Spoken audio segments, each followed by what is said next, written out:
Hi hello friends, എല്ലാ കൂട്ടുകാർക്കും പുതിയൊരു റിവ്യൂയിലേക്ക് സ്വാഗതം. അപ്പോൾ എല്ലാവർക്കും ശുഭദിനം നേർന്നുകൊണ്ട് ഇന്നത്തെ എപ്പിസോഡിൻ്റെ റിവ്യൂയിലേക്ക് കടന്നാലോ. അങ്ങനെ നമ്മുടെ മനോഹർ നല്ല ഉറക്കമാട്ടോ, സരയു നല്ല ഉറക്കമാണ്. ആ സമയത്ത് ഷാരിയാണെങ്കിൽ എന്ത് ചെയ്യൂ ഈശ്വര, എല്ലാവരും നല്ല ഉറക്കമാണ്, ഇത് തന്നെയാണ് പറ്റിയ സമയം എന്നൊക്കെ പറഞ്ഞിട്ട് അവിടെ ഇരിക്കുവാട്ടോ. മനോഹറാണെങ്കിൽ ഇവളാണെങ്കിൽ കൈ മേത്തുനിന്ന് മാറ്റുന്നില്ലല്ലോ, എങ്ങനെയെങ്കിലും നിശ്ചയം ഒന്ന് വിളിക്കണം. 2-3 പ്രാവശ്യമായി അവളെ വിളിക്കണത്, അവളെ വിളിച്ചില്ലെങ്കിൽ ശരിയാവില്ല എന്ന് പറഞ്ഞിട്ട് മനോഹർ പതുക്കെ സരയുവിൻ്റെ കൈയെടുത്ത് മാറ്റുവാട്ടോ. അപ്പോഴേക്കും നിഷയുടെ കോള് ഫോണിലേക്ക് വരുന്നുണ്ട്. ഫോൺ സൈലന്റ് ആക്കിയതിനു ശേഷം മനോഹർ പതുക്കെ അവിടെ നിന്ന് എഴുന്നേക്കുവാണ്, നിലത്ത് പോയിട്ട് സൗകര്യപൂർവ്വം വിളിക്കാനായിട്ട്. അങ്ങനെ മനോഹർ പതുക്കെ പതുക്കെ നിലത്തേക്ക് പോകുമ്പോഴേക്കും ഷാരി സ്റ്റോർ റൂമിൽ നിന്ന് നമ്മുടെ താരയുടെ ഡെഡ് ബോഡി എടുത്തിട്ട് വലിച്ച് പതുക്കെ അതായത് ഹാളിലേക്ക് ഇങ്ങനെ കൊണ്ടുവരും കേട്ടോ. ആ സമയത്താണ് മനോഹർ അവിടെ സ്റ്റെപ്പ് ഇറങ്ങി വരുന്നത്. മനോഹർ അത് കാണുന്നത് ആകെ ഞെട്ടിപ്പോകുക കേട്ടോ. അമ്മേ എന്നിങ്ങനെ വിളിക്കുമ്പോഴേക്കും ഷാരി ആകെ ഞെട്ടുവാണ്. മോനെ എന്ന് പറഞ്ഞിട്ട് പെട്ടെന്ന് 2 കൈയും കൂപ്പി മനോഹറിന്റെ മുമ്പിൽ അങ്ങനെ നിൽക്കുക കേട്ടോ.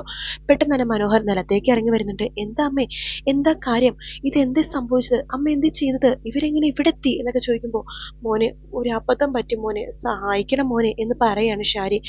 അമ്മ എന്തൊക്കെയാ പറയണത്, ഇതാ താരയല്ലേ, ഇവർക്ക് എന്താ സംഭവിച്ചത് എന്ന് ചോദിക്കുമ്പോൾ ഞാൻ പറയാം മോനെ എന്ന് പറയുവാണ്.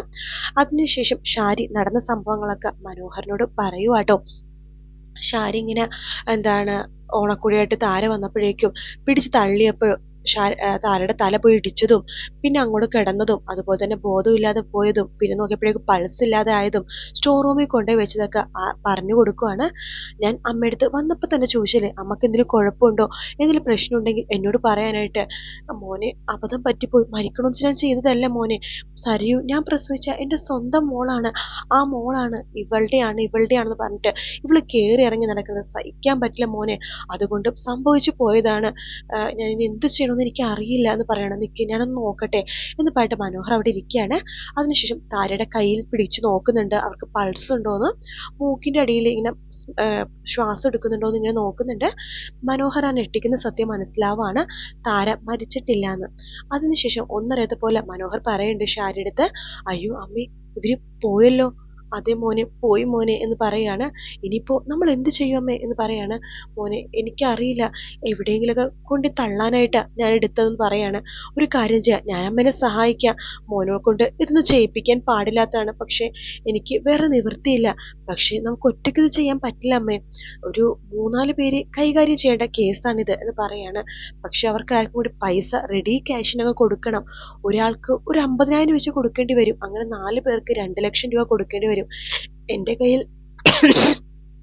പൈസ ഇല്ലാഞ്ഞിട്ടല്ലമ്മേ, എനിക്ക് കയ്യിൽ കാർഡല്ലേ, ഇനിയിപ്പോൾ കാർഡിൽ നിന്ന് പൈസ ഒക്കെ എടുത്തിട്ട് വരണമെങ്കിൽ ATM-ലൊക്കെ മെഷീൻ്റെ അവിടെയൊക്കെ ക്യാമറയൊക്കെ ഉള്ളതല്ലേ, പ്രശ്നമാകും. അമ്മയുടെ കയ്യിൽ റെഡി ക്യാഷ് ആയിട്ട് എന്തെങ്കിലും ഉണ്ടാവോ? ആ ഉണ്ട് മോനെ, ഞാൻ എടുത്തിട്ട് വരാം എന്ന് പറയുകയാണ്. അങ്ങനെ മനോഹർ അവിടെ നിൽക്കുവാണ്, ഇതിന്റെ പേരിൽ കുറച്ച് പൈസ തട്ടണം എന്ന് പറഞ്ഞിട്ട് മനോഹർ അവിടെ തന്നെ അങ്ങനെ നിൽക്കുവാട്ടോ.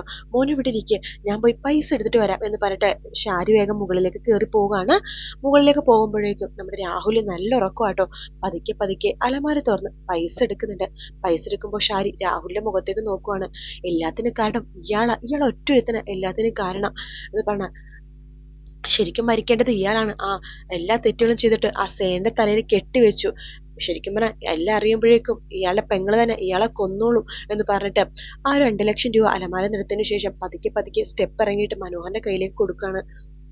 മോനെ ഇത് 2 ലക്ഷം രൂപയുണ്ട്, എന്തെങ്കിലും ആവശ്യം ഉണ്ടാവുമെന്ന് വെച്ചിട്ട് ഞാൻ എടുത്തു വെച്ച പൈസയാണ്, അമ്മ പേടിക്കണ്ട, ഈ പൈസ ഞാൻ എടുത്തു തരുന്ന ആളാ, വേണ്ട മോനെ എനിക്ക് പൈസ വേണ്ട, മോൻ ഇത് സഹായിക്കാന്ന് പറഞ്ഞല്ലോ അതെന്നെ വലിയ കാര്യം, അമ്മ ഒരു കാര്യം ചെയ്യും, സമയം കളയണ്ട, നമുക്കിത് പൊക്കിയിട്ട് വണ്ടിയുടെ ഡിക്കി വെക്കാം, മോനിത് എവിടെ കൊണ്ടുപോയി കളയും, അത് ഞാൻ എന്തെങ്കിലും ചെയ്തോളാമേ, ആളൊഴിഞ്ഞ് എവിടെയെങ്കിലുമൊക്കെ കൊണ്ടുപോയി തള്ളിക്കോളാം ഞാൻ, അല്ലെങ്കിൽ പുഴയെ കൊണ്ടുപോയി ഇട്ടോളാം എന്ന് പറയാണ്.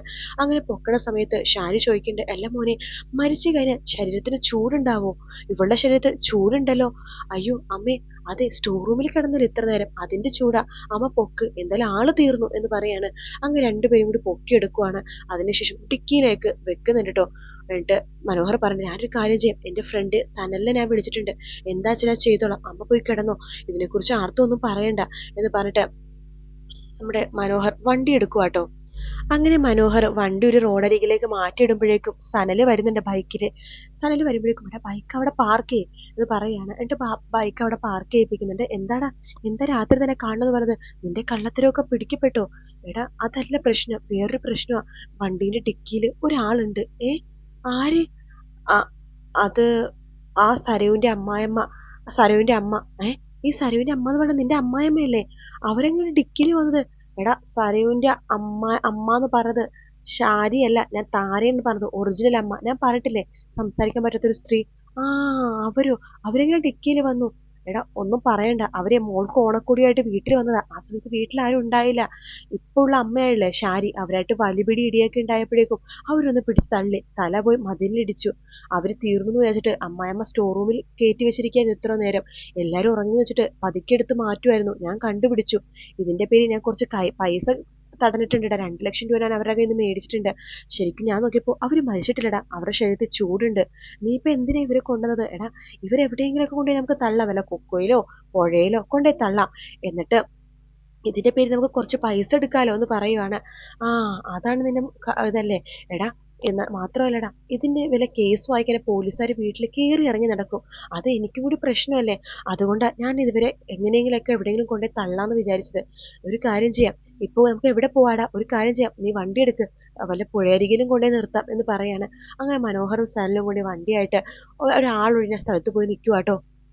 അപ്പൊ സനല് പറയണ്ട്, എടാ നമുക്ക് ഇത് വെച്ചൊരു ഒരു കളി കളിച്ചാലോ? ഇവര് ജീവിച്ചിരിക്കണതല്ലേ നിനക്ക് നല്ലത്. നീ എന്താ ഉദ്ദേശിക്കണത്? ഇവരിപ്പോ ഹോസ്പിറ്റലിൽ കൊണ്ടുപോകാന്നാണോ? എടാ ഹോസ്പിറ്റൽ അല്ലടാ, നമുക്ക് എന്താണ് ആളുള്ള എവിടെയെങ്കിലൊക്കെ ഒരു മൂലക്ക് മാറ്റി വെക്കാം. ആരെങ്കിലൊക്കെ കൊണ്ട് ഹോസ്പിറ്റലിൽ കൊണ്ടുപോകോ എന്തെങ്കിലുമൊക്കെ ചെയ്തോളാം. ഇവര് ജീവനോടെ ഇരിക്കണത് തന്നെയാടാ നല്ലത്. അങ്ങനെയാണെങ്കിൽ നിനക്ക് ഇതിന്റെ പേരിൽ ഒരുപാട് പൈസ നാളെ ഉണ്ടാക്കാൻ പറ്റും. അത് നീ പറഞ്ഞ ശരിയാണ്.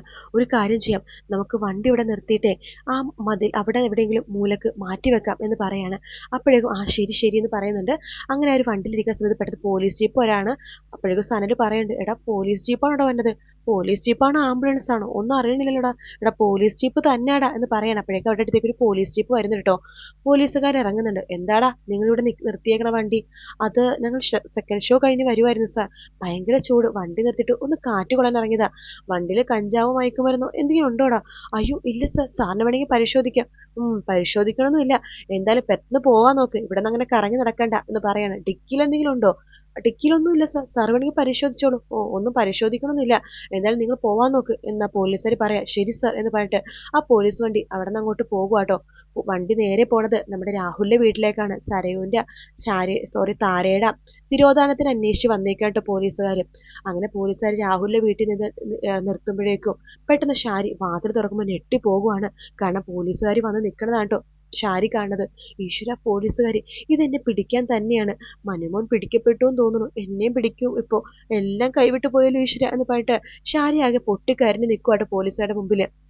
അപ്പൊ ആ ഒരു ഭാഗത്തോട് കൂടിയിട്ടാട്ടോ ഇന്നത്തെ എപ്പിസോഡ് തീരുന്നത്. മനോഹറും സനലും കൂടി ആ താരനെ പൊക്കിയെടുത്ത് ആ മരത്തിന്റെ സൈഡിൽ കൊണ്ട് വെക്കണ പ്രൊമോലെ സീൻ ഇന്ന് കാണിച്ചിട്ടില്ല. അത് മിക്കവാറും നാളെ ആയിരിക്കും. കാത്തിരുന്ന് കാണാം. വീഡിയോ ഇഷ്ടപ്പെട്ടെങ്കിൽ ലൈക്ക് ചെയ്യുക, സബ്സ്ക്രൈബ് ചെയ്യുക. പിന്നെ ഒരു കാര്യവും കൂടി, എന്തായാലും ഈ ഒരു സംഭവം നമ്മുടെ കിരൺ തന്നെ കണ്ടുപിടിക്കുവാനുള്ള ചാൻസ് കേട്ടോ. കിരൺ ആ സമയത്ത് അവിടെ കറങ്ങി നടക്കണ്ടല്ലോ, കിരണും മനോഹർ നമ്മുടെ രതീഷും കൂടിയിട്ട്. അല്ലെങ്കിൽ മിക്കവാറും ആരെങ്കിലുമൊക്കെ കണ്ടുപിടിക്കും എന്തായാലും നാളെ, അത് ഉറപ്പാണ്. അപ്പോൾ വീഡിയോ ഇഷ്ടപ്പെട്ടെങ്കിൽ ലൈക്ക് ചെയ്യാൻ മറക്കാതെ സബ്സ്ക്രൈബ് ചെയ്യാട്ടോ. മറ്റൊരു വീഡിയോ ആയിട്ട് വീണ്ടും കാണാം ഫ്രണ്ട്സ്. അതുവരെ ടേക്ക് കെയർ, ബൈ ബൈ.